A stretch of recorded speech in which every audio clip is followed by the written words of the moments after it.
Hello, welcome to another Circ Learns Music. Today I'm going to use the Infinite Songbook in Oracle mode to solidify my piano skills here. And I'm actually about the right ability level to play the piano in Oracle mode, and I'll show you what I mean. So, there's the 4 modes, the Acolyte mode. Just made an Acolyte mode video for the piano the other day. Now I just want at least one of these Oracle mode videos just to show folks who are interested in how you use the Infinite Songbook in Oracle mode. So, now I am no soothsayer. So, I myself haven't devised a method in which to divine the future using the Infinite Songbook. And, some of you out there in TV land might want to be the one who deciphers the code and figures out how to read people's futures with the Infinite Songbook. But for now, it gives you this chord progression that was destined for you to learn, at least. Who knows what it means? But, maybe emotionally and musically you can intuit what it means just from the emotional quality. The vibrations of music can carry emotions really well. It can't carry specific thoughts. That's what words can do very well. Excuse me. So if you have music with words, then you have kind of the full breadth of human communication. But so this will be music without words, and so it'll be restricted more to those emotional things. But if there's some astrologer out there or Taoist wizard who, like the Book of Changes, would can direct you to the right verse to read about your life or whatever. So basically, if somebody could figure out a way to add words, then it would help to read the future more like one of these traditional future reading sources like tarot cards or the I Ching or anything like that.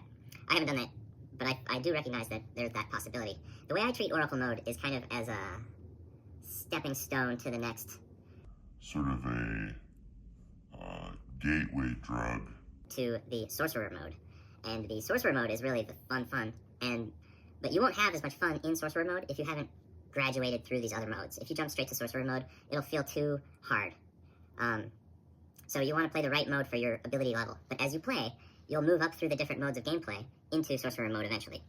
That's where all the fun happens. And then beyond that's shaman mode, where ideally you have a bunch of sorcerers getting together and kind of just using this thing to inspire a starting point for music and then take it wherever. Or if this isn't necessary, don't use it. It's only to... I've noticed that people have trouble starting a musical conversation, so if you play a song, that's already starting that conversation, and then out of that song you can start to improvise and stuff, and just use the song as a starting point. But there's danger to that, because the song has a written ending, and people will end that song and start another song. So this is a way to start a jam without relying on a song, which is a pre-made structure in time that came from the past. This is for the now and for the future. So this is for you and your friends to, in a party-type situation, to just... Okay, there's an E minor. There's a G sharp minor. There's an F minor.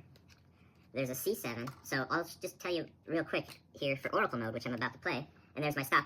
So there's my destined progression that I need to learn. And if I learn enough of these, I don't need to learn it permanently. I just need to learn how to play through the progression. And I can remember it if I really like it and replay it in the future. Or I can just shuffle those chords back into the deck and do a new one next time. And expand my knowledge in that way, instead of being restricted to songs being the things that expand your knowledge. It's like, oh, what's that? C add 9. What is that? How do I do that? So when you do that, then you learn how to do that. And you only did that because it was in the song. So this is a way to have those learning inspirational moments that don't exist inside of the song. It can be different every time. And I'm off on a classic tangent already. But here we go. I'm going to play through this, but I'll have to move them off the keys to play it, of course. But in Oracle mode, I don't get to change anything. In Sorcerer mode, I get to play it through and tweak it and listen to it and see what needs rearranging, see what needs to go, see maybe this actually needs a B. And you can pull a B out of thin air and put it there, pull one out of the deck, or just remember that you wanted it there. Or you can write the progression down and then add whatever you need to when you write it down. But this is just a creative companion for songwriting in Sorcerer mode, because you get to make all these changes. Now in Oracle mode, because we're still learning our instrument, these are going to force us to do chords we might be uncomfortable with or not recognize. And it'll be like a learning moment, but it also, that's what Acolyte mode is, outside of the framework of time. This, I'm going to try to do this as a musical progression, which now we're in some sort of beat.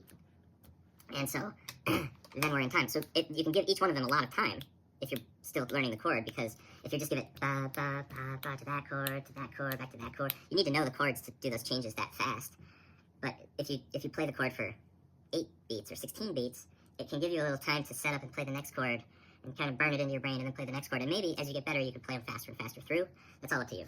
So here's an Oracle mode video where I don't get to change anything. Oh yeah, I was going to say about the shaman mode. Say this comes out in a party.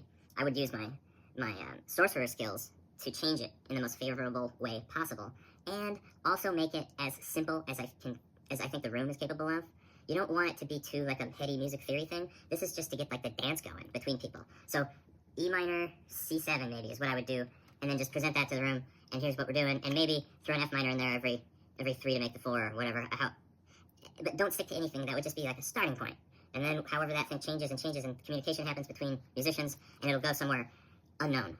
So, but in this scenario, we were doing like this in oracle mode, and it's going to force me to play some uncomfortable chords. And it also means something. So I'm just going to flip these up here onto the top of the piano. You won't be able to see them anymore. That doesn't matter. So here we go. E minor, locate the E root.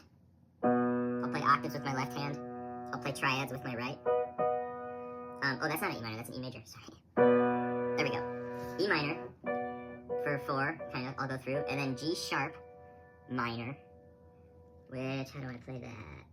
It's like that. E minor, 3, 4, G minor, F minor, C7. Is this gonna be nice? There's nothing wrong with that. Now I'm back to E minor again, to the beginning. So now I'm looping it. I'm looping the phrase. Now that I'm starting to get the hang of it a little better. Oh, that's G minor. You see, I really belong in this mode. But alright, I'm just gonna keep doing this until I actually kind of can play it nicely through. Here, let me try again. E minor.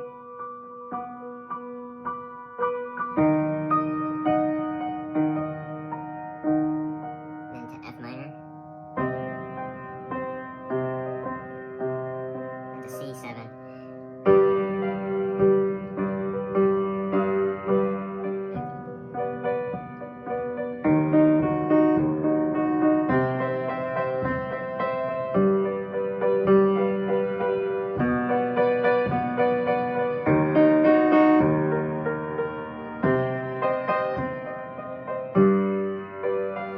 Okay, I'm starting to finally finish this progression because now I'm starting to be able to play it in time.